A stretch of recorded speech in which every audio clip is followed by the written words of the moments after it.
ওমানে নির্দিষ্ট সময়ের জন্য বিনামূল্যে বাসে যাতায়াতের একটি দারুণ সুযোগ আসছে। ওমানের জাতীয় পরিবহন সেবা মওয়াসালাত এই ঘোষণা দিয়েছে। নিচে এই ফ্রি বাস সার্ভিস সম্পর্কে বিস্তারিত তথ্য দেওয়া হলো। কবে এবং কেন এই সুযোগ? তারিখ: আগামীকাল 17 এপ্রিল 2026 শুক্রবার। উপলক্ষ: বিশ্ব গণপরিবহন দিবস, ওয়ার্ল্ড পাবলিক ট্রান্সপোর্ট ডে উপলক্ষে এই বিশেষ উদ্যোগ নেওয়া হয়েছে। কোথায় কোথায় ফ্রি যাতায়াত করা যাবে? মাওয়াসালাতের এই অফারটি মূলত শহরের অভ্যন্তরীণ নেটওয়ার্কের জন্য প্রযোজ্য। 1. মাস্কাট শহরের ভেতরের সব রুট। 2. সালালা শহরের ভেতরের সব রুট। বিশেষ আকর্ষণ: ওপেন টপ বাস। মাস্কাটের পর্যটকদের জন্য একটি বিশেষ সুযোগ থাকছে।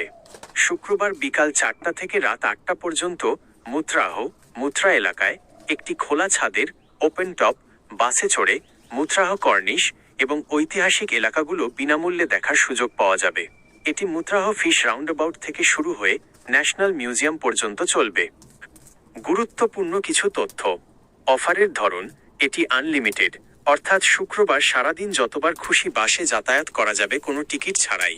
লক্ষ্য: সাধারণ মানুষকে ব্যক্তিগত গাড়ি ছেড়ে গণপরিবহন ব্যবহারে উৎসাহিত করা এবং পরিবেশ রক্ষায় সচেতনতা বৃদ্ধি করা।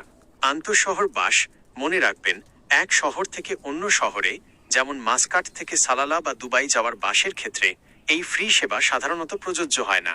এটি শুধুমাত্র শহরের ভেতরের সিটি বাস রুটের জন্য। তাই আপনি যদি মাস্কাট বা সালালাতে থাকেন, তবে কালকের দিনটি বিনা খরচে ঘুরে বেড়ানোর জন্য দারুণ একটি সুযোগ।